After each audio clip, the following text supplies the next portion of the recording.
Eva Ingersoll is going to talk to us now and welcome us to the contest. Eva.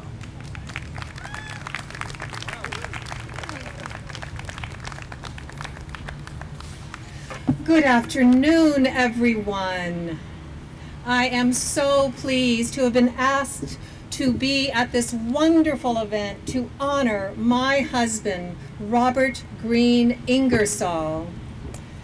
And it's also wonderful to be back to Washington, D.C.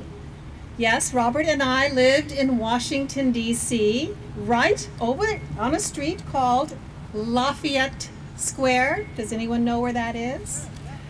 We actually lived there for 7 years, and we very happily hosted parties and activities to promote free thinking. And my husband, my sweet dear husband, he is buried in Arlington Cemetery, as some of you might know, and that is just across the river. What direction is that? That way. It's so hard to recognize Washington, D.C. with all of these new buildings. It's incredible.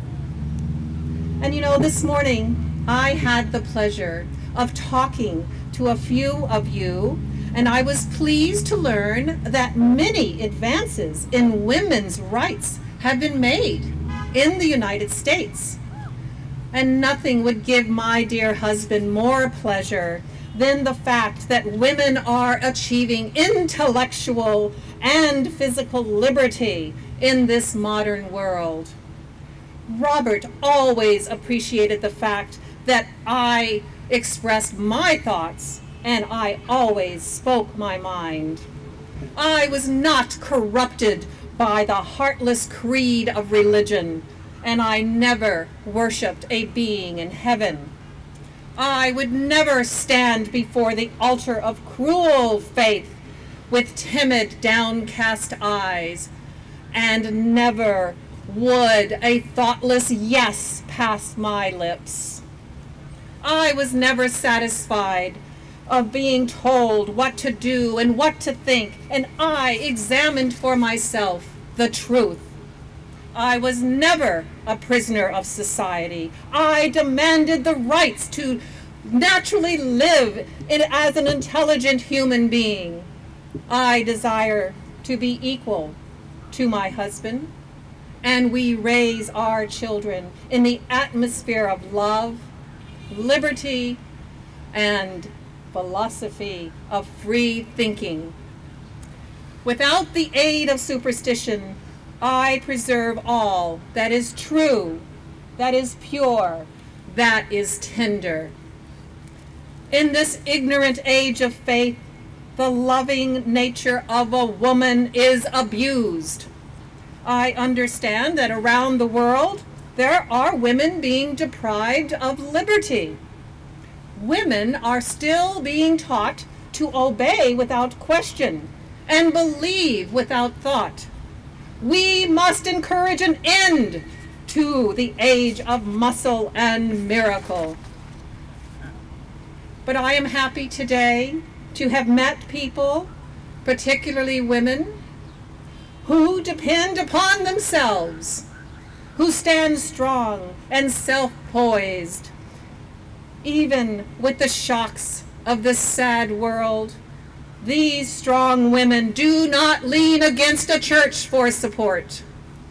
They do not go to the literature of barbarism for consolation, or use falsehoods and mistakes of the past for their foundation of hope.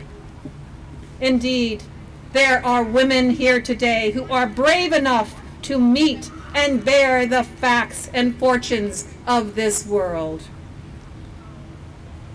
Alas, we need more women to seek and embrace the Enlightenment.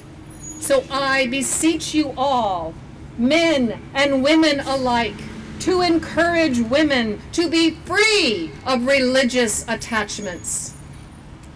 The man who declares that a woman is the intellectual inferior of a man do not and cannot, by offering themselves in evidence, substantiate such a declaration.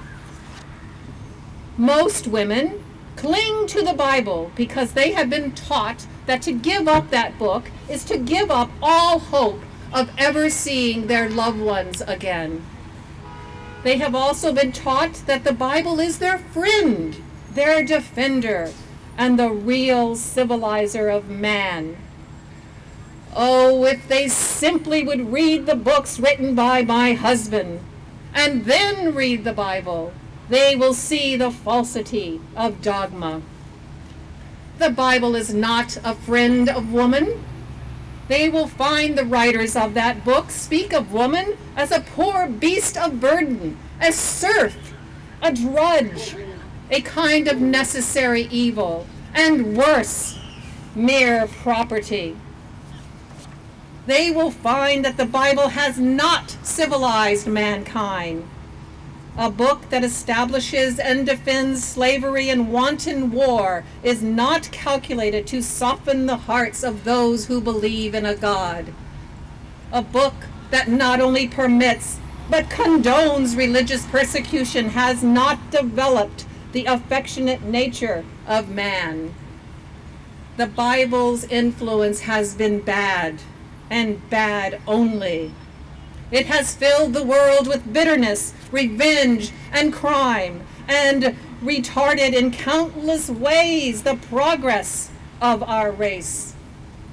I have read the Bible with open eyes.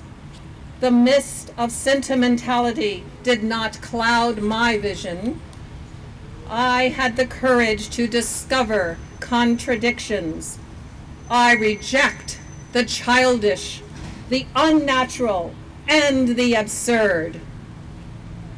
In the quest for greater understanding and freedom of thought, let us now begin this tribute to Robert Greene Ingersoll on this, the 24th day of October, 2010. Thank you.